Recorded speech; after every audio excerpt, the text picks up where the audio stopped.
Hallo, guten Abend, herzlich willkommen. Wenn Sie kein Spanisch können, besorgen Sie sich einen Kopfhörer am Eingang, denn wir rechnen nicht nur, wir haben Sie in Unterstützung der beiden Juniordolmetscher vom Fremdspracheninstitut der Stadt München, Manuel Bravo-Jotzig und Richard Herzog. Vielen Dank euch beiden.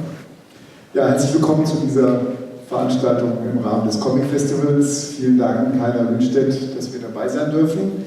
Eben war Paco Roca hier auf dem Podium und hat die Heimatlosen vorgestellt. Nun ist Jordi Lafebre an der Reihe. Er ist zum ersten Mal auf dem Comic Festival in München. Ist auch zum ersten Mal ins Deutsche übersetzt. Und wir freuen uns sehr über diese Initiative eines deutschen Comicverlags.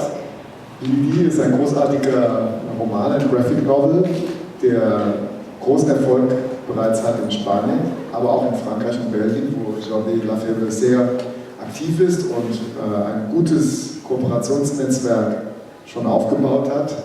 Daher der Erfolg im Süden und Südwesten Europas. Jetzt fehlt es noch, dass es in Deutschland losgeht. Wir würden uns sehr darüber freuen. Vielleicht ist das heute die Initialzündung. Und vielen Dank Ihnen, dass Sie gekommen sind. Danke, Heiner, für eure Kooperation und dass wir mitkooperieren durften. Gracias, Jordi, very good. Und viel Vergnügen. Ich übergebe das Wort an Heiner. Ja, vielen Dank. Ich freue mich auch wieder, sehr bei euch sein zu dürfen. Es ist immer wieder ein großes Vergnügen. Und was ich eben beim Paco Roca vergessen habe zu sagen, ich möchte mich beim Paco und auch beim Jordi bedanken, dass sie unsere schönen Originalseiten so selbstverständlich zur Verfügung gestellt haben und dadurch konnten wir zwei schöne Ausstellungen zusammenstellen. Wir haben eben gesprochen über die Heimatlosen, den neuen Comic von Paco Roca, der zum Comic Festival beim Reproduktverlag auf Deutsch erschienen ist und Bilder aus seinem Comic über Spanier des Bürgerkrieges und im Zweiten Weltkrieg. Originalbilder, davon sind hier in diesem Saal zu sehen, die wurden dann später noch im Computer koloriert und das ist wirklich Original-Artwork, das ist handgemacht und es ist sehr beeindruckend und sehr beeindruckt waren wir auch von dem Comic von Jordi und da haben wir auch sehr schöne Originalseiten draußen im Flur aufgehängt, die sind genau wie hier, folgen sie der Geschichte chronologisch und wir haben versucht, wir haben ohnehin schon viele schöne Seiten gekriegt, aber wir haben versucht, chronologisch auch noch die schönsten Momente dann so aufzuhängen, dass man der Geschichte auch trotzdem noch einigermaßen folgen kann, aber auch in diesem Fall in beiden Fällen von dem Original-Artwork auch einfach sehr beeindruckt sein wird. Ich sagte eben gerade, Paco Rocas Werke sind beim Reproduktverlag erschienen, mittlerweile schon 3. Seltsamerweise, und das habe ich nie verstanden, ist Lüdi von Jordi Lafebre. Wann hast du das fertiggestellt? In welchem Jahr hast du das gemacht, Jordi? Wann ist das in Frankreich und Spanien erschienen? 2010. El año 2010. Genau, 2010. Und es hat sehr lange gedauert und jetzt durch die Ausstellung hier im Institut Cervantes, durch die Einladung von Jordi aus Comic Festival München, ist es uns jetzt gelungen, einen deutschen Verleger zu finden. Das ist der Eckhard Schott von Sane Publications, der wird durchaus noch ein zweites Mal geehrt. Also der hat begleitet das Comic Festival München schon seit Urzeiten und dadurch, dass er uns hier Zeichner präsentiert, dass er viel Engagement zeigt, dass er uns Themen vorschlägt und dass er das Festival immer wieder eben mit Zeichnern versorgt, die dann für die Besucher sehr schöne Originalzeichnungen machen. Dadurch ist das Festival auch langsam gewachsen, hat immer mehr Akzeptanz bekommen und daher ehren wir den Eckhard Schott heute mit dem Peng-Preis für sein Lebenswerk, den wird er heute Abend im Amerika-Haus aus den Händen von Hansi Kraus erhalten. Das ist um 21 Uhr im Amerika-Haus. Und das Comic-Festival, das geht morgen auch noch weiter. Morgen öffnen wir um 10 Uhr in der alten Kongresshalle unsere Tore und es gibt dann dort die Möglichkeit, auch viele Originalzeichnungen zu erwerben. Nach diesem Talk findet auch eine kleine Signieraktion mit Jordi drüben statt. Jordi, ich glaube, das Publikum, da müssen wir jetzt nicht auszählen. Du schaffst das wahrscheinlich für jeden dieser Besucher hier eine Zeichnung zu machen, oder? Oder ist das zu viel? Nee, das geht, ne? Dass wir danach eine Signieraktion machen, das ist schön. Also wer bleibt, die bitte ich Sehr gutes Deutsch. Ja, deine Frau spricht auch sehr gut Deutsch. Also die spricht fantastisch Deutsch. Es que kein Deutsch. Ja, für mich ist das aber schon verdammt gut. Ja, wie gesagt, aber seid da bitte so fair, kauft dann eine spanische oder eine deutsche Ausgabe vom Eckhard Schott, dann macht euch der Jordi dann eine schöne Zeichnung rein und wenn ihr euch Judy kauft, also kann ich wirklich nur sagen, es lohnt sich. Der Comic ist fantastisch gezeichnet, fantastisch erzählt.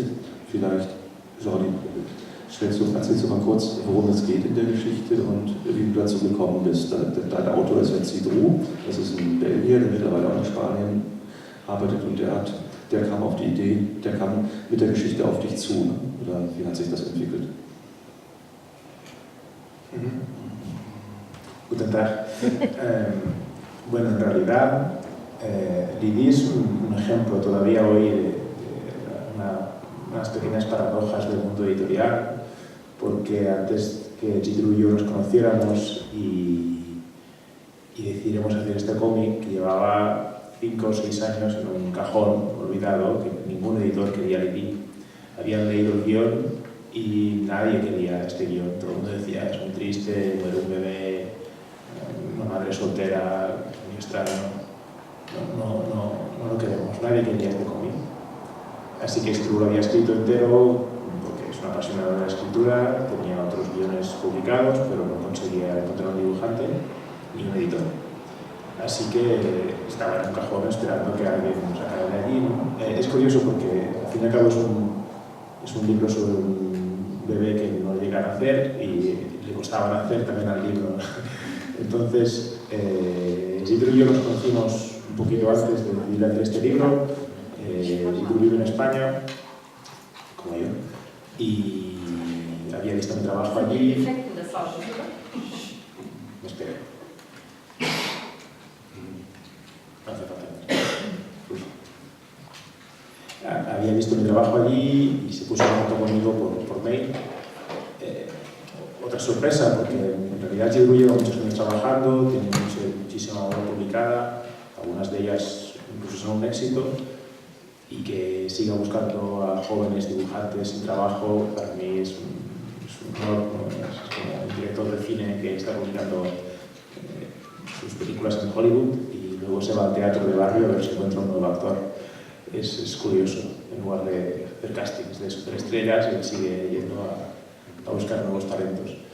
Entonces se puso en contacto conmigo y yo en ese momento mi obra era muy joven, yo creo que tenía 25, 27 años y mi obra estaba inmadura todavía, publicada aquí y allí en España es complicado empezar y cuando nos encontramos fue una relación personal muy fuerte desde el primer momento y decidimos trabajar juntos. Es porque quería y yo creo que evidentemente para mí es una oportunidad muy importante. Y entonces decidimos hacer un libro que en ese momento era una locura editorial porque nadie estaba publicando, fue un libro de historias cortas, nadie estaba publicando aquello en ese momento y como era una locura, pues lo hicimos, ¿no? Evidentemente no puede empezar con un proyecto sensato, tiene que empezar por un proyecto que sea una locura completa. Así que un editor que también estaba un poco loco decidió editarlo también y el libro fue una sorpresa porque tuvo mucho más éxito del que se esperaba. Si ya empiezas con un libro que esperas que nadie vaya a comprar y lo compra mucha más gente de lo que te esperas, el siguiente libro tiene que ser una locura todavía mayor, evidentemente, ¿no? Tiene que ser un libro que evidentemente nadie quiera. Y decidimos hacer Lidi, ¿no? Estaba en un cajón, me dejó leer el guión y yo no entendí cómo ese guión llevaba tantos años en un cajón. A mí me pareció un guión excelente, sobresaliente. Han pasado muchos años y sigo pensando que es un guión excelente. No entiendo, la verdad es que no entiendo cómo. A veces el miedo atenaza, el miedo impide que los editores tomen riesgos, que evidentemente el mundo editorial es un negocio y entonces intentan no perder demasiado dinero, aunque sea un mundo cultural y quede muy bonito. En realidad tienen que cubrir cifras y entonces cuando un guión es un poco especial, a veces no. ¿Está bien? ¿Me espero? Sí. Vale. Como es un guión un poquito especial, no no habían cogido el guión. Y entonces, otra vez, otra loca, otra editora dijo, sí, vamos a hacer Lili, es un guión espectacular. ¿Por qué había tardado tantos años durmiendo en un cajón y al final, cuando cojo un dibujante de Barcelona que ni siquiera es belga y ni siquiera ha visto en su vida porque es un libro que pasa en un barrio muy concreto de Bélgica y el ambiente es muy importante porque tiene que ser, en realidad es una obra muy concreta, de una zona muy... y hay que reconocer esa zona para los lectores belgas, es importante reconocerlas. Y los chicos de Barcelona que no han visto en su vida Bélgica y dibuja un libro sobre belgas es una locura completa, todavía otra más. Pero la editora dijo que sí, que estaba encantada, y ya en el momento de producir el libro algo empezó a pasar. Pasaban cosas extrañas. La chica que yo iba dibujando las páginas, y la chica que monta las páginas en el ordenador para ir montando el libro, que es una chica que ve 20, 30, 50 guiones al año y que no los lee porque su trabajo es ponerlos chac, al lado de otras sus páginas, nos mandaba emails diciendo que no podía esperar a ver la próxima página para ponerla. Estaba siguiendo el cómic como si fuera un serial activo, era una cosa muy emocional. Encontró rápidamente el público femenino. El público femenino es un público muy buscado entre todos los narradores porque es un público fiel, no como los hombres, que somos un poquito más, como lectores somos más fugitivos. Y nuevamente, si vais al festival lo vais a ver, hay menos lectoras que lectores. Todavía es una batalla por librar esa. Y Lili, en cambio, encontró un público femenino enseguida. Es un libro que va de mamás y de hijas y de gente que es muy amable, es un tema muy femenino. Mi mujer ha llorado 6 veces. Creo que ha leído el libro 6 veces y cada vez que lee el libro llora. Cuando lee Lili, a pesar de que sabe qué pasa y cómo ocurre, la emoción es un libro con muchísima emoción. Y cuando salió, pues empezó a tener mucho éxito, empezó a ganar premios. Para mí era el primer libro así grande, el otro había sido una colaboración con otros dibujantes, pero este era mi primer libro yo solo. Y me equivoqué porque pensaba que lo normal era ganar premios, siempre pasa, ¿no? Sacas un libro y ganas muchos premios, en el Quebec, en Bélgica, en España era lo normal, ¿no? Era una locura. La historia de este libro entero es muy especial. Y sigue pasando.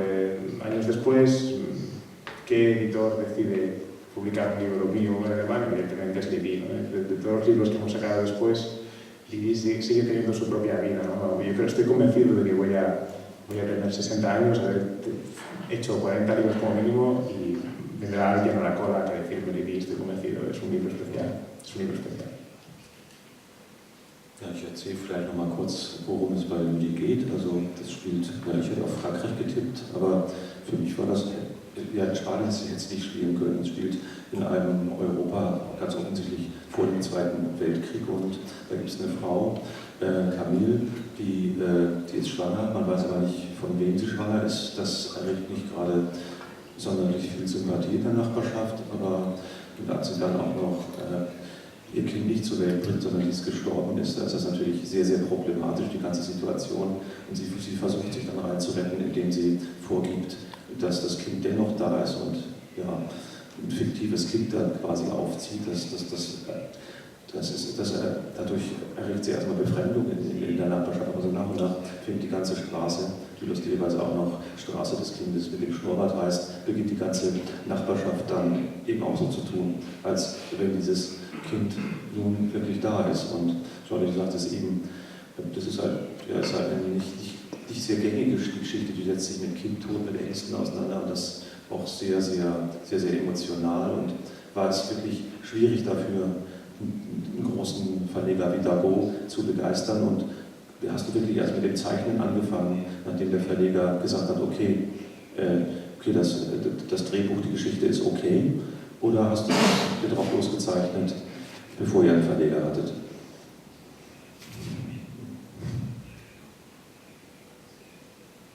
Also hat der Verlag zuerst die Geschichte geprüft und hat dann gesagt, ihr dürft die Geschichte zeichnen, oder habt ihr schon angefangen? Also, und hättet ihr euch sonst einfach einen anderen Verlag gesucht?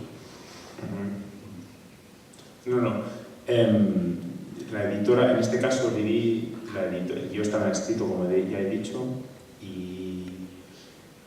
y la editora había leído el guión igual que yo. Esta editora hubiera podido leer el guión 6 años antes y hubiera podido decir que sí, pero sencillamente yo creo que acababa de entrar en la editorial o no conocía su trabajo anteriormente. Esa editora en concreto, Christelle Roland, a la que siempre estaré agradecido, en el momento que leyó el guión se entusiasmó con él. La verdad es que sí, tardó 6 años en leérselo, pero una vez leído me entusiasmó. Me gustaría explicar que cuando yo leo el guión, que ya está acabado desde la primera página a la última, es un guión que en sí, como dibujante, yo podía hacer muchas cosas. Podía hacer un drama, completamente un drama, una historia muy dramática, porque evidentemente muere un bebé y la madre es soltera, y además luego hay otros dramas que no voy a desvelar para la gente que quiera leérselo, pero es un libro que es potencialmente muy triste. Y yo soy una persona extremadamente positiva, extremadamente optimista, y decidí hacerlo justo al revés, decidí hacer una especie de comedia, ¿no? Aunque parezca mentira, era posible, porque el guión es muy humano, muy humano. Entonces cualquier cosa puedes decirla con lágrimas en los ojos o con una sonrisa, ¿no? Y intenté en todo momento llevar la historia del drama, intentar elevarla, como que, aunque tengas una melodía un poco triste, puedes intentar elevar el ánimo del público. También con el color, hay muchísimo trabajo en Ligny de intentar susurrar al lector: esto va a acabar bien, no te preocupes, es triste, estamos llorando todos juntos, pero esto va a acabar bien, ¿no? Hay un trabajo de director, precisamente, gráfico, ¿no? Y porque el guión lo permitía. El guión, para mí un buen guionista es aquel que deja el guión un poquito abierto, un poquito a la interpretación del dibujante. Y en ese caso fui yo, tuve la gran suerte de no solo tener un guión extraordinario, sino que además me permitía hacer mi parte de trabajo un poquito más creativa, un poquito más de autor, si cabe la palabra, porque más allá de ejecutar viñeta a viñeta o ejecutar dibujo a dibujo, cabía mi interpretación de la historia. Y entonces yo intenté hacer una historia muy espiritual y muy positiva, extremadamente positiva. Todo el mundo mucha gente, quizá todo el mundo no, pero mucha gente que ha venido después a hablar conmigo después del libro me ha dicho que sí, que acabó con lágrimas en los ojos y sonrisa en los labios, ¿no? Ese era mi trabajo y eso lo seguimos y está muy bien, estamos muy contentos.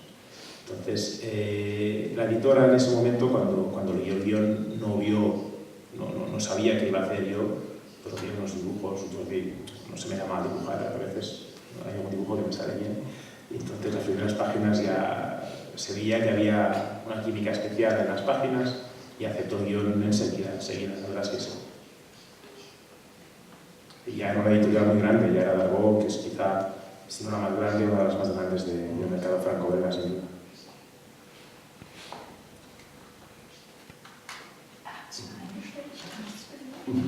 Ja, normalerweise verrate ich nicht so gern, wie die Geschichte ausgeht, aber man muss jetzt auch sagen, wie die Geschichte ausgeht, davon kann sich jeder Besucher eben auch überzeugen, weil die letzte Seite, also die Schlusspointe, die letzte Seite ist hier ja auch zu sehen in der Ausstellung. Also die Geschichte endet damit, dass die fiktive Lüdi mit einmal tatsächlich da ist. Und habt ihr das so gesehen, ihr habt da eine Erklärung für, oder ist das eher so, jeder Leser kann sich selbst überlegen, kann sich seine eigene Erklärung suchen, also warum sie da ist? Oder gibt es eine konkrete Erklärung für, warum die plötzlich da ist, warum die plötzlich erst gar nicht da ist, erst ein fiktives Kind ist und mit einmal eben doch bei ihrer Mutter auftaucht? Sí, claro, eso fue uno de los trabajos, cuando os digo que el guión permitía convertirlo en una comedia, es porque hay estrictamente muchas cosas del guión que no cuenta porque pasan. Tú ves que pasan una serie de cosas.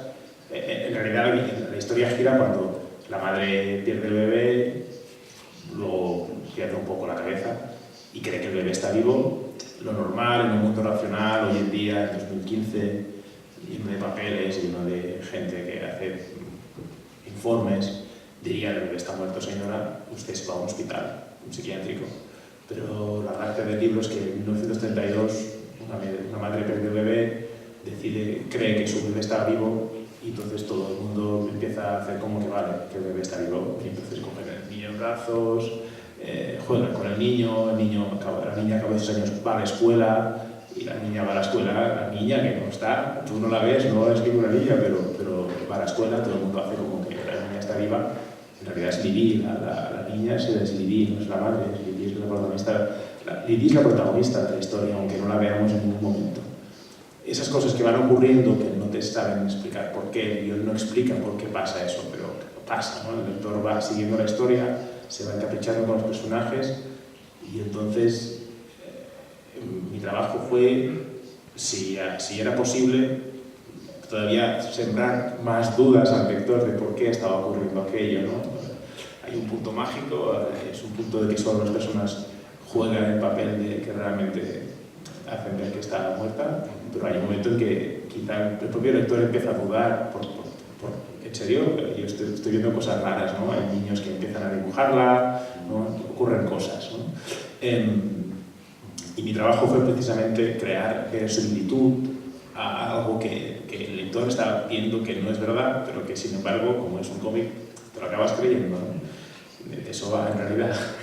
Y evidentemente al final es que no vamos a desvelar, pero ya os digo que cada uno se puede llevar una interpretación personal de lo que ocurre, porque es así. Lo mismo, yo con Zidrou no hemos hablado de qué cree cada uno de los dos que ocurre en el libro. Yo tengo mi idea de las cosas, pero no os la voy a contar, evidentemente.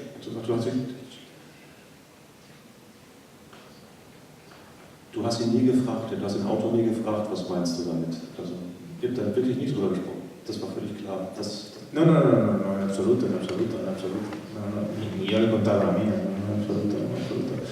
No es necesario, en realidad.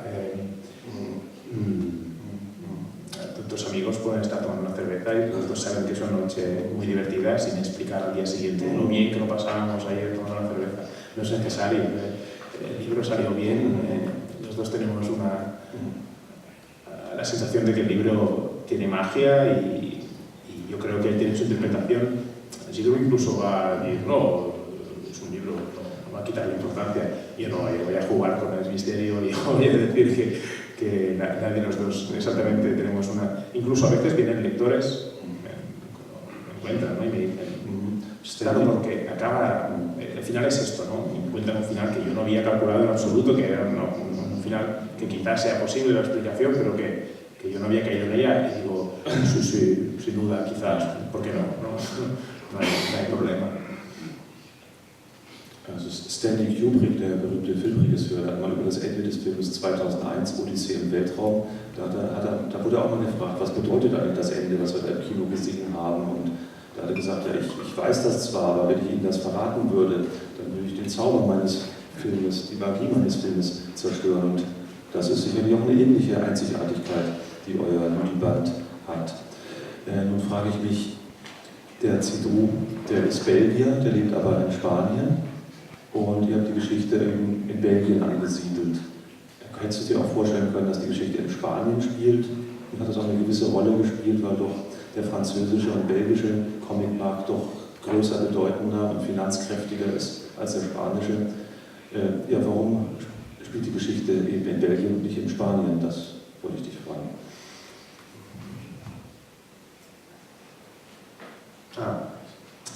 Bueno, en realidad... yo creo que más que una razón, no es una razón mercantil, no es una razón de mercado. Zidrou es de la zona de Bélgica donde pasa el guión, él es nacido allí, y en concreto sus padres, los dos, se conocieron en el barrio que ocurre Lily. Lily es una historia muy personal, hay muchos ingredientes de la vida personal de Zidrou en el guión, incluso hay algunas bromas, hay unos niños bromistas, y algunas de las bromas son bromas que su padre le contó a Zidrou que hacía cuando era pequeño. Hay muchísimo del pasado. Yo creo que Zidrou aprovecha toda una tradición belga y la pone en el guión al servicio de una historia que es muy coral, en realidad funciona. Hay un momento en el que cuando la madre cree que la niña está viva y todo el mundo empieza a simular que la niña está viva, muchísimos personajes que hasta ese momento quedan en segundo plano aparecen y se convierten en casi protagonistas de la historia.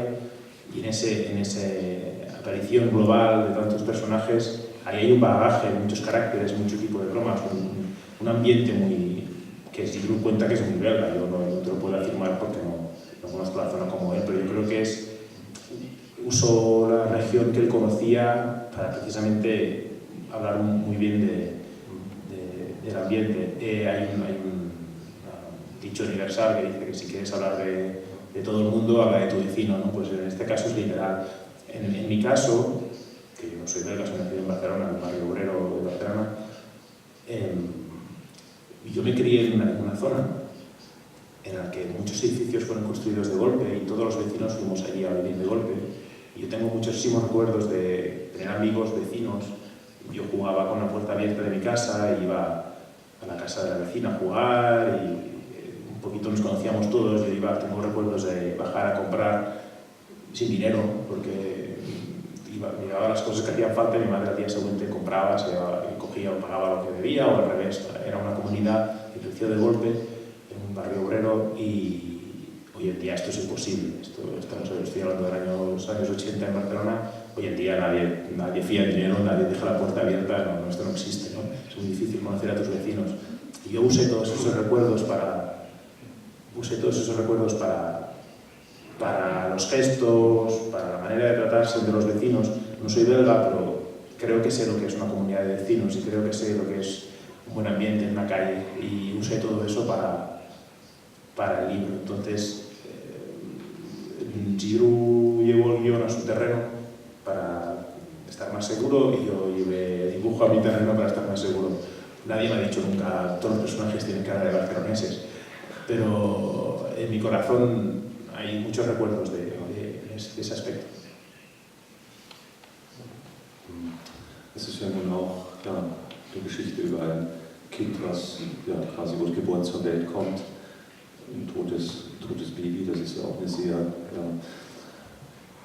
eine ziemlich drastische Sache. Gibt es da bei Zidru oder bei dir, gibt es da irgendwelche autobiografischen Momente aus eurem Leben oder im Bekanntenkreis, die euch zu dieser Geschichte inspiriert haben? No, y además es una pregunta que me planteo muchas veces. Yo cuando hice el ID no era padre, mi hija todavía no había nacido, y yo creo sinceramente que hoy en día no podría hacer este libro. Una vez eres padre no te atreves a hacer según qué locuras. Ya he dicho antes que este libro es una locura. Yo me puse para dibujar, tengo la piel de gallina, no os lo prometo, para dibujar las escenas, tanto el doctor en el parto en el que el bebé muere, o en el que ha muerto, esto da igual, tanto la madre como los personajes que están directamente involucrados en la muerte del bebé. Yo me puse mucho la piel en ellos, me hice fotos, me leí sobre el tema, me investigué muchísimo y me puse mucho en la piel de los personajes, precisamente para... Yo en ningún caso lo que quería evitar era exagerar con las expresiones, ¿no? Tenía que ser, yo tenía en mi cabeza que tenían que ser expresiones muy contenidas, porque la gente no monta dramas como las películas que no lloran así, ¿no? Eso lo hacemos solo muy a menudo, ¿no? Normalmente, cuando el dolor es íntimo, tendemos a cerrarnos, ¿no? Duele por dentro, no por fuera. Y yo tenía eso en la cabeza, y me puse muchísimo en la mente de los personajes, y tengo fotos de un momento que un personaje coge el bebé muerto, y yo me hice fotos no para ver la anatomía, eso al fin y al cabo es un poco de menos, pero sí ver la expresión, cuánto pesa un bebé muerto, ¿no? Es una pregunta que me hacía muchísimas veces. Yo por suerte no éramos padres con mi mujer, ni me planteé, creo que fue una suerte sin duda, y a la vez una insensatez que se hace cuando uno es medianamente joven. Y yo creo que después de nacer mi hija, yo estuve en el parto cuando nació mi hija, la he acompañado al hospital cuando se ha roto los dientes, la he acompañado al hospital cuando se ha puesto enferma, todas las cosas que los padres sabes perfectamente de qué va. Y yo creo que hoy en día, si leo un guión así, no me atrevo a dibujar un bebé muerto. Creo que sinceramente es un libro que he hecho una vez y ya no voy a poder hacer más. No, sin duda. Después, cuando el libro salió, me venían mujeres embarazadas. ¿De qué va? No, no te lo leas. Espérate 2 años, te va a gustar mucho dentro de 2 años, pero no se te ocurra ahora leer este libro. O al revés, Ja, das habe ich auch gerade gedacht, dass ich habe es auch im Bekanntenkreis erlebt, da denkt man auch, Sí, sí, sí. das ist nicht das ideale Geschenk, was man einer hochschwangeren Frau machen sollte. Nicht? Aber aber du deutest aber auch gerade an, dass der Comic ungewöhnlich beliebt bei Frauen ist insgesamt. Ne? Ist schon ein Comic, der ein weibliches Publikum sehr, sehr stark anspricht, trotz dieses schweren und auch etwas harten Themas. Sí, yo creo que por 2 cosas. Una, porque la historia realmente, esto es una confesión, la historia acaba bien, empieza muy mal, porque el bebé muere en la página 4, pero acaba muy bien. Yo creo que acaba muy bien el libro. Es increíblemente extraño como lo bien que acaba, como con lo mal que empieza, ¿no? Estábamos acostumbrados a pintar historias al revés, que empiezan bien y acaban mal, y en cambio es al revés, ¿no? Empieza muy bajo y sube, ¿no? Y también es un libro muy femenino porque yo creo que las mujeres, por maternidad, por cultura, no sé por qué, tienen una manera de sufrir muy distinta a la de los hombres, ¿no? Una vez me vino una lectora, que los momentos más bonitos que recuerdo como autor, es una señora de unos 45, 50 años, no, más joven, sin duda era más joven, porque me dijo: firma este libro, es para mis hijas que son pequeñas. Este libro habla del amor que puede llegar a tener una madre por sus hijos y quiero que cuando lo lean mis hijas lo sepan, ¿no? Y estaba llorando, pero ¿por qué lloras? Lloraba solo de verme, tenerme delante y que yo le hice un dibujo y ya estaba llorando. Es un libro que a algunas personas les ha tocado muchísimo el corazón. Quizá haya habido una historia, evidentemente el porcentaje de abortos es mucho más alto de lo que se dice. Creo que es muy alto, es un 25 o 35% de los embarazos acaban en aborto, y eso no se dice. Uno cree que nadie aborta jamás, porque tendemos a guardar el secreto, ¿no? Como es un niño que nunca ha llegado a nacer, nunca llegas a decirlo, ¿no? Es muy difícil que alguien llegue a casa el trabajo el lunes y diga: no, perdí un bebé el martes pasado y he estado de baja por eso, ¿no? Lo escondemos, no somos una sociedad muy abierta a la hora de hablar de muertes y menos de bebés. Y entonces creo que hay toda una sociedad secreta de gente que ha sufrido un aborto, y al leer este libro se sienten respaldados, y a la vez, como es un libro que acaba bien, es un libro positivo, que también habla de la capacidad de una comunidad para arropar a alguien que sufre, de la capacidad de una comunidad para crear un ambiente positivo más allá del dolor, ha encontrado un público mucho más allá de los que se sientan identificados con el problema en concreto del aborto.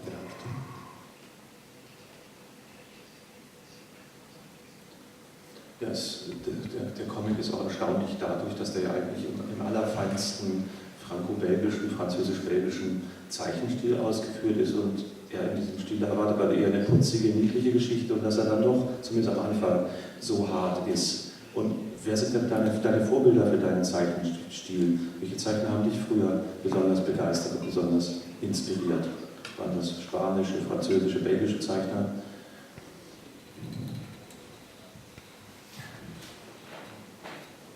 Mis influencias. Ja. Bueno, cuando uno nace en Barcelona y quiere ser dibujante de cómics, cuando uno nace en España y quiere ser dibujante de cómics, lo mejor que le puede pasar es lo peor que le puede pasar, que es que tenga muchas influencias distintas a la vez, mezcladas. Yo me recuerdo de pequeño por la mañana estar leyendo Asterix y por la tarde estar viendo manga en la tele, y luego leerme un cómic americano, un Superman, lo que fuera. Normalmente en los países de una tradición muy fuerte y con un mercado muy fuerte, lo normal es que la mayoría de los cómics que lean a los niños pequeños sean de ese mercado, ¿no? En el caso del mercado franco-belga, la mayoría en los años 80, que es cuando yo crecí,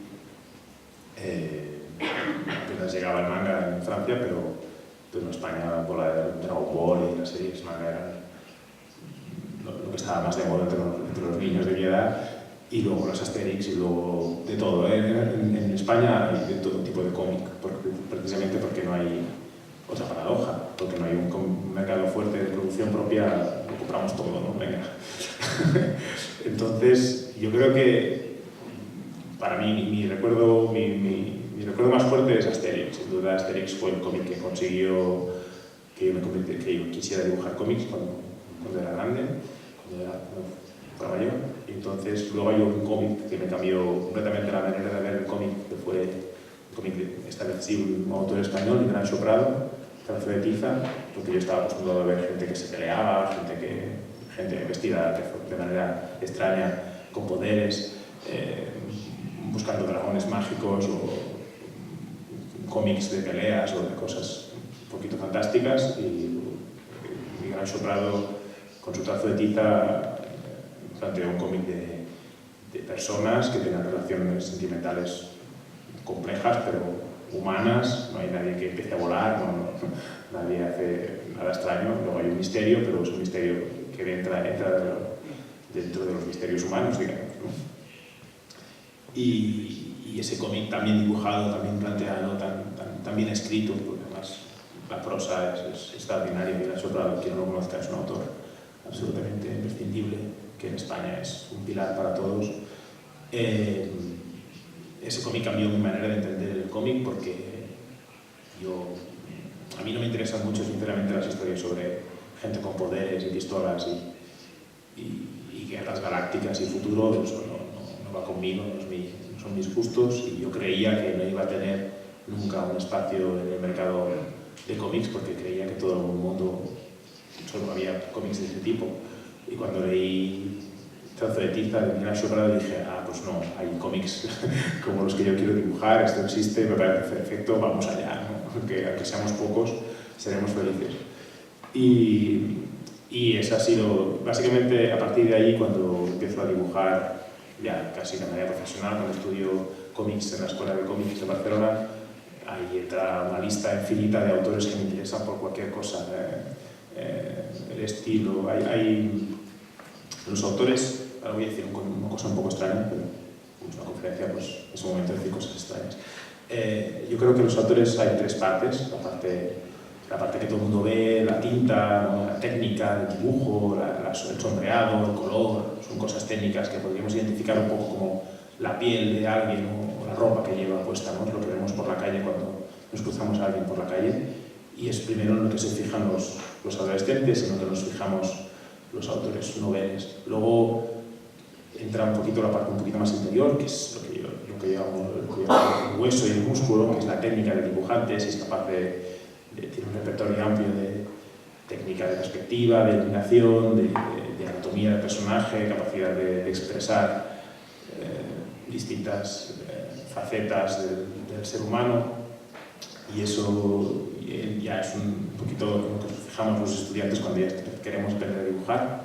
Y luego está la parte en la que nos fijamos los adultos, que es el corazón, ¿no? Es el interior, es el motor real de cualquier autor, ya sea dibujante de cómics, ya sea cineasta, sea escritor, evidentemente, que es el corazón, es la voz. ¿De qué habla este personaje cuando este autor cuando nos habla, que nos propone, qué pretende, ¿no? ¿Qué quiere que nos llevemos a los sueños cuando vayamos a dormir?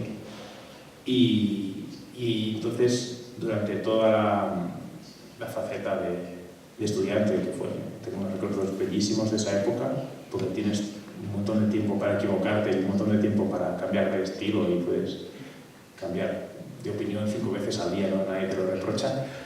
Ahora me gusta este, no, pero no, lo he olvidado, ahora me gusta el otro, ahora me apasiona este autor, ahora no, ya me he quedado antiguo, me gusta este otro.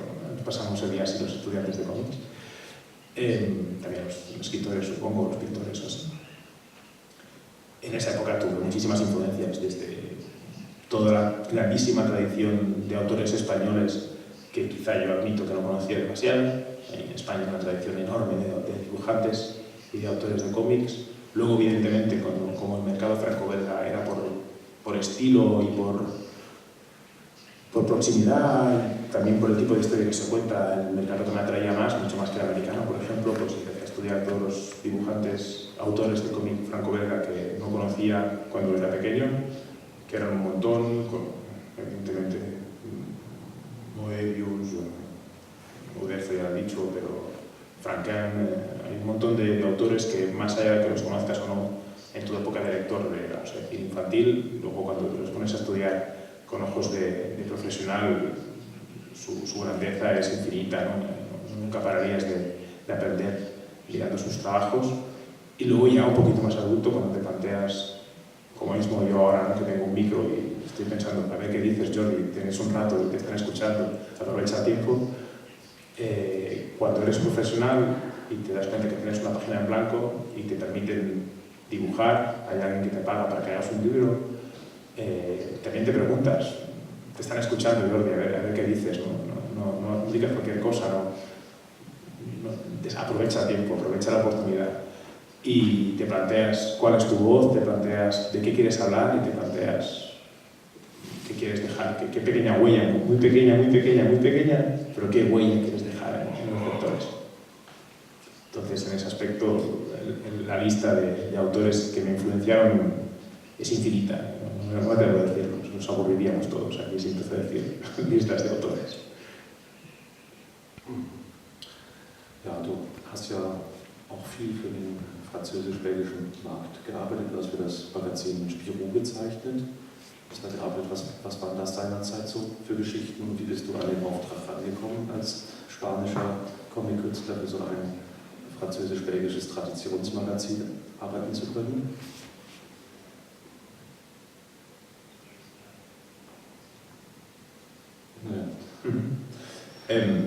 Bueno, tengo un recuerdo muy dulce de un libro que también antes hablaba de Ignacio Prado. Un recuerdo muy dulce. Para mí, no sé si es el libro que, evidentemente seguramente no, pero el libro que hizo nacer la novela gráfica, pero sí que fue yo creo que la primera novela gráfica que me leí, más allá del formato álbum típico franco-belga, grande, de tapadura, como el propio Lee. La primera novela gráfica, un libro gordo, que tiene más tiempo para hablar de personajes, quizá con un dibujo menos trabajado, viñeta a viñeta, pero con una profundidad psicológica trabajada a lo largo del tiempo, que no significa que los álbumes no la tengan, pero es otro formato completamente distinto, con una pretensión de público completamente adulto y muy lector. Para mí, la primera novela que me leí en ese aspecto, en esa línea, primera novela gráfica, fue Píldoras Azules, de Frederick Peters, un suizo, un libro que recomiendo a todo el mundo también, evidentemente. Y me cogió en la etapa que yo dejaba de ser estudiante y empezaba a ser profesional, me planteaba dónde quería trabajar. Y el Píldoras Azules fue un libro en que me dije, Jordi, esto, así, aquí, tú, esto es lo que quieres hacer, quiero hacer esto. Y la etapa no lo tengo claro, yo creo que no me acuerdo la primera vez que fui a Francia a intentar presentar trabajos míos, no me acuerdo, mentiría si dijera un año.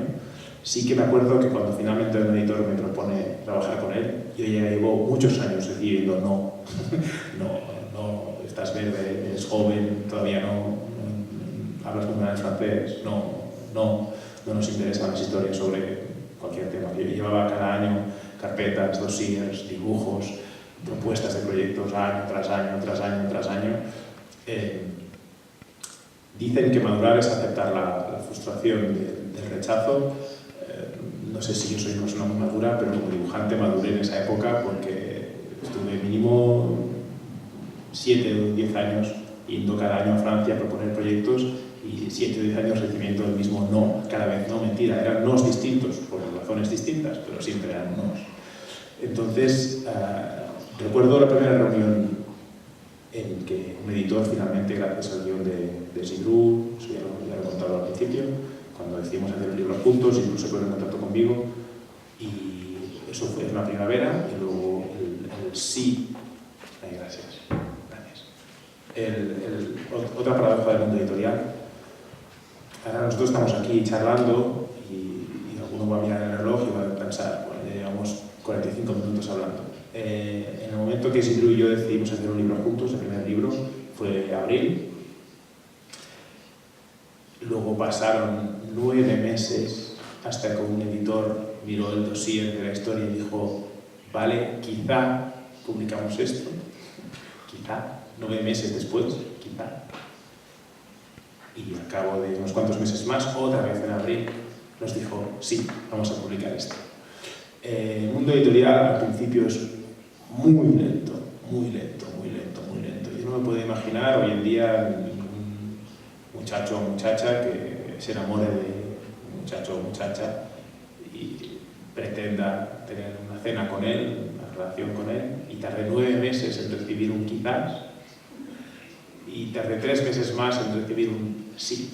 Eso hoy en día es impensable, tenemos un WhatsApp y la inmediatez si me respondes ya es que estás enfadada conmigo, pero el mundo editorial sigue yendo muy lento, y entonces 10 años, ahora parece mucho tiempo, pero es un poco lo lógico en todos. Yo tengo muchos compañeros de Barcelona, de España, que íbamos, peregrinábamos año tras año a Francia y todos volvíamos con distintos nos, incluso los compartíamos. Oye, ¿qué te ha dicho a ti? No, que eso ya, pero ¿qué no te ha dicho?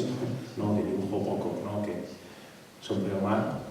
Y entonces, yo creo que una imagen para explicar esta evolución interior, ¿no? Que es que en el momento que este editor finalmente nos dice que sí, que va a publicar un libro nuestro, es un editor francés, la reunión es en francés y yo estoy entendiendo qué está diciendo en francés. Y cuando aprendí francés, no lo sé. Yo supongo que la primera vez que fui a Francia no entendía una palabra de francés, como yo ahora en Múnich, no entiendo nada. Y a cabo de unos años yo entendía francés solo de querer aprenderlo, es decir, mi intención era aprender francés, aprender el mercado, adaptarme al mercado, y en ese momento ya entiendo un poquito la reunión, al menos entiendo que sí, sí lo entiendo. Entonces, quedaría un poquito como una película, es decir, fue este día en concreto, fue esa tarde que recibí una carta, no fue así, siempre es un trabajo de día a día. Sí que recuerdo estar trabajando por una revista, entrar a trabajar en ella, en España, antes de conocer a Sidhu, y al cabo de unos años la revista cerró, pero cuando cierra la revista yo me siento profesional dibujante de cómics y no me planteo hacer otra cosa, no me planteo cambiar de oficio, no me planteo... Mi madre a veces dice, tú hubieras podido ser arquitecto. Como, este trabajo que tienes es muy lindo, Jordi, pero a ver si maduras. Ya no me lo dice, estoy muy contenta, estoy muy orgullosa de mi madre. Hay un momento en el que decides que eres profesional y vas a por todas, sea en Francia, sea en el mercado americano, o sea donde sea. No me acuerdo de los detalles, en realidad no me acuerdo de los detalles. Algunos sí, pero caprichosamente, pero no de todos. Und wie ist es heute so? Also du hast heute Familie und wie muss man sich deinen Arbeitsplatz, deinen Arbeitstag vorstellen? Zeichnest du und die Kinder sitzen auf dem Schoß oder hast du ein eigenes Atelier? Verlässt du deine Wohnung oder arbeitest du von zu Hause? Wie teilst du dir deinen Arbeitstag ein? Ich finde es immer sehr interessant zu erfahren, wie sich Zeichner organisieren, wie freiberufliche, kreative Menschen arbeiten. Es wäre schön, wenn du da ein bisschen was zu erzählen würdest.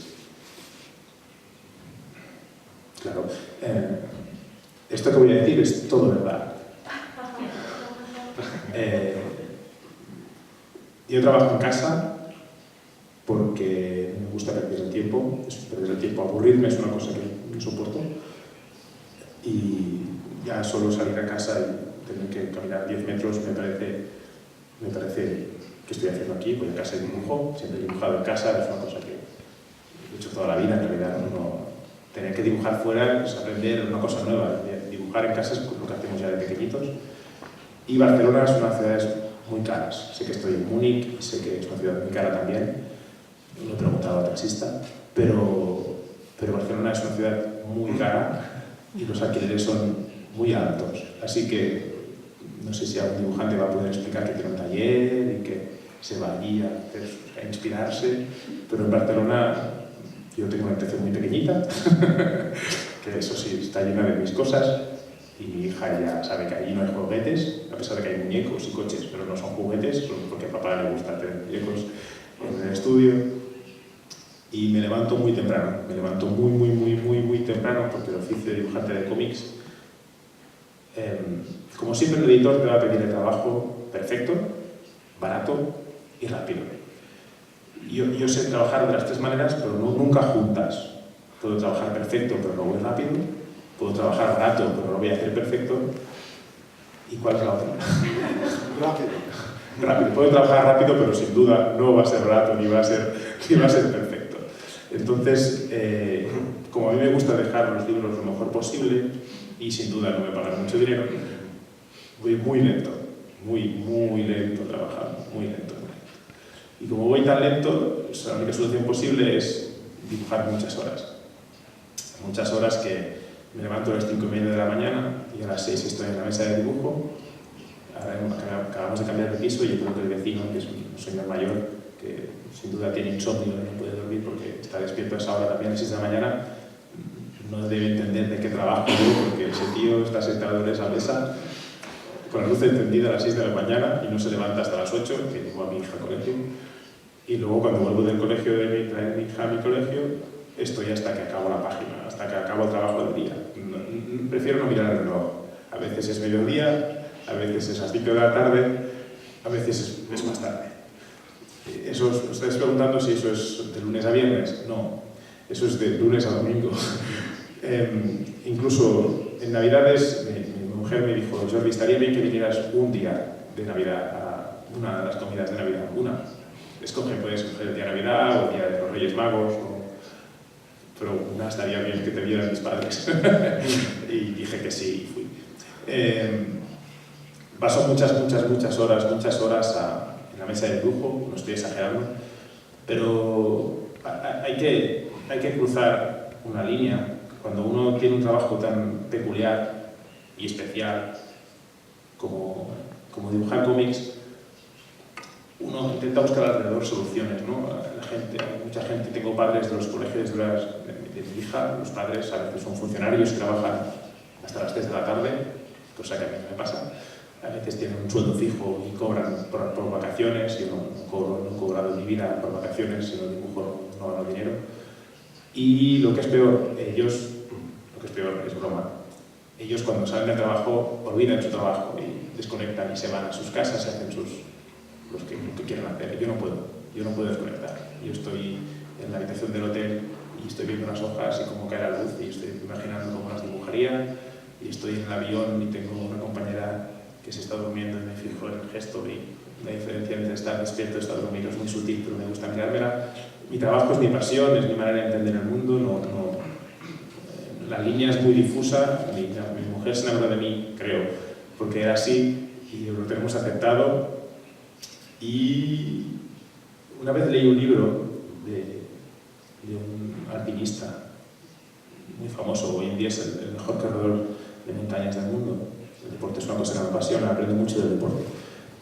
Es un mundo completamente distinto al mío, pero me gusta la idea de intentar llevar siempre al límite.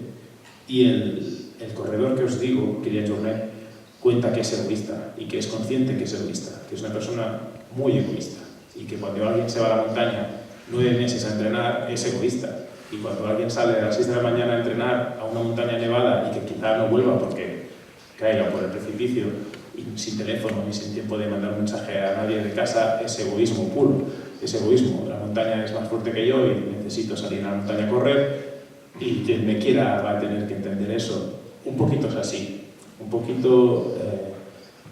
Yo soy un tipo que quiere muchísimo a mi mujer, a mi hija, a mis amigos, la gente que me rodea, los 20, 25 personas que forman parte de mi pequeña comunidad, saben que les quiero con locura, pero a la que estoy unos cuantos días sin dibujar o sin imaginar historias, empiezo a mover el pie debajo de la mesa así, me nace algo en mí y necesito ponerme a dibujar. Si empiezo a dibujar, y puede haber alguien al lado, no me importa, pero yo necesito hacerlo, forma parte de mi pasión, de mi manera de entender el mundo. Y la verdad es que cuando cuento a la gente, a los amigos, no me he levantado muy temprano, hoy es domingo, pero tenía que grabar una página, o tenía que grabar una escena, o estoy haciendo la portada del libro. ¿Un domingo? Sí, pero dile a tu jefe que no hace falta. No, mi jefe soy yo. Mi jefe soy yo soy el que dice: tío, va, 6 de la mañana, venga, levántate. Sí. Estuve en una época, ya acabo, lo prometo. Estuve en una época, cuando uno es adolescente, con 20 y pocos años, uno pierde el tiempo. Yo creo que es una habilidad extraordinaria de los adolescentes, perder el tiempo de forma infinita, pasan las semanas sin que te des cuenta, uy, es febrero, tengo exámenes. Y recuerdo que yo era menos feliz que ahora. A mí, dedicarme tanto tiempo a algo que se me da mínimamente bien, como es dibujar cómics, me hace feliz. Y luego cuando salgo de mi mesa hay una mujer y una niña extraordinarias, hago la cena, porque cocino yo en casa, no tengo ganas de conducir, pero cocino. Y ese es mi día a día, no hay más secreto. Ja, bei so einem ausgefüllten Arbeits- und Privatleben, da können wir uns natürlich sehr, sehr freuen, dass du die Zeit gefunden hast, ins München zu kommen, ins Institut des Cervantes und zum Comic Festival. Und bevor ich dich noch frage, woran du als nächstes arbeitest, möchte ich dem Publikum vielleicht noch Gelegenheit geben, ob vielleicht noch jemand eine Frage an den Jordi hat. Wirklich nicht? Nein? Traut euch? Was wolltet ihr schon mal wissen? Tja, ihr wisst alles. Ja gut, dann selbst schuld. Dann bitte ich dich schon, woran arbeitest du aktuell und ja, an was für ein Comic-Projekt arbeitest du aktuell, auf was dürfen wir uns freuen? Und jetzt, wo du auch als Zeichner auf dem deutschen Comicmarkt eingedrungen bist, dann wird sicherlich ein wacherer Verleger demnächst ein neues Werk von dir ausbringen und was kommt denn da Schönes auf uns zu? Also Bueno, los trabajos una vez publicados, una vez producidos por la editorial, vamos a decir, madre, la editorial mamá, ¿no? La que produce, la que pone el dinero encima de la mesa para producir un libro.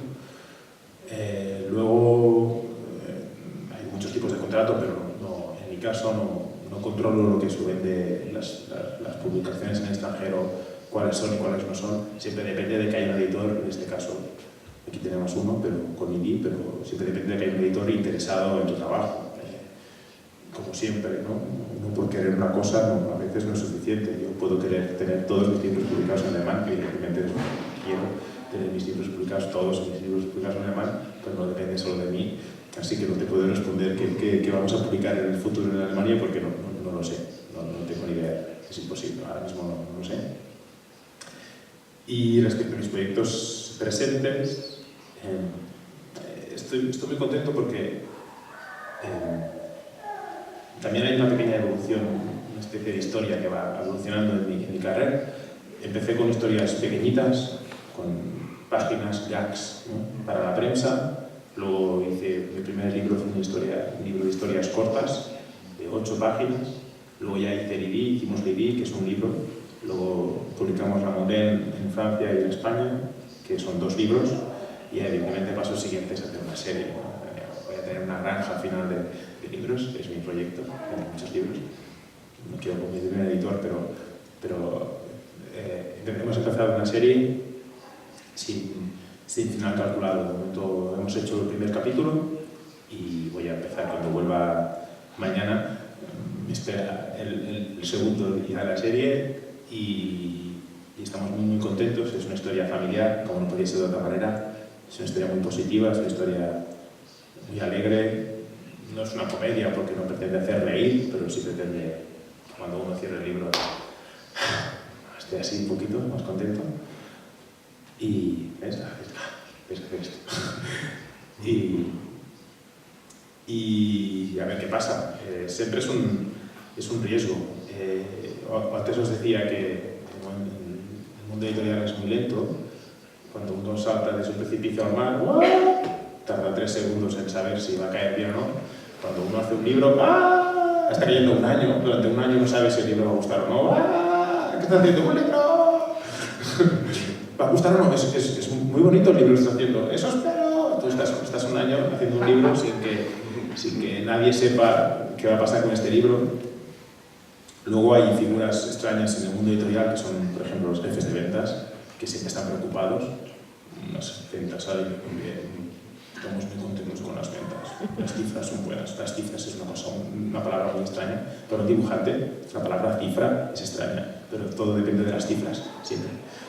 Pero siempre están preocupados. Han ido muy bien las cifras, estamos muy contentos. Pero eso significa que no podemos pagarte más, es una cosa muy extraña. Y depende de las cifras. Pues veremos si hacemos 2, si hacemos 3, si hacemos 4. Esto es como el fútbol, Si ganas campeonatos y ganas partidos, te quedas, y no ganas partidos, te vas. Es un poquito así. Veremos, estamos muy contentos con las sensaciones, son muy importantes, más allá de las cifras, hablando un poquito más en serio. Las sensaciones haciendo el libro son muy importantes y creemos sinceramente que es una serie que va a encontrar un público rápido, porque creo que hace falta sonrisas. Estoy harto de ver policías corruptos y drogas y gente que lo pasa muy mal porque es peor. HBO es una productora de series maravillosa, a mí me encantan sus series, pero todo el mundo es muy mezquino, todo el mundo hace trampas y hemos hecho una serie donde nadie hace trampas, nadie es mezquino, todo el mundo sonríe durante un buen rato, 54 páginas, tampoco es tanto. Y esperamos sinceramente que poner un poquito de positivismo en el mercado editorial. Primero en Francia y luego ya veremos si llega a otros países, esperamos que llegue aquí también. Ja, das werden wir dann sehen und ich bedanke mich ganz herzlich für das schöne Gespräch. Ich möchte, bevor wir zum großen Abschlussapplaus ansetzen, möchte ich noch darauf hinweisen, für Freunde von Künstlergesprächen, da findet heute noch ein Künstlergespräch im Amerika-Haus statt. Der große Disney-Endenzeichner Don Rosa ist Gast des Festivals und wir haben um 19:30 Uhr dort ein Künstlergespräch mit ihm und Wolfgang Fuchs beim Co-Festivalleiter. Danach findet die Penck-Preisverleihung statt, wo Edgar Schott, der Verleger von Die, unter anderem ausgezeichnet wird, und auch Tom Bunk, ein Comiczeichner aus den USA, der aber deutschstämmig ist. Der bekommt dort den Penck-Preis für sein Lebenswerk und es gibt dort auch eine sehr, sehr schöne Ausstellung zu Tom Bunk zu sehen. Ihr seid herzlich eingeladen, würde mich sehr freuen, wenn ihr kommt. Aber vielen, vielen Dank an Jordi, vielen, vielen Dank an das Instituto, ja, und vielen, vielen Dank an euch. Und zur Belohnung, weil ihr alle da wart, wird der Jordi euch jetzt noch eine schöne Zeichnung machen, wenn ihr euch ein Jüdi-Album kauft. Und ich hoffe, wir sehen uns morgen auf dem Comic Festival in der Alten Kongresshalle von 10 bis 18 Uhr und viel Spaß noch.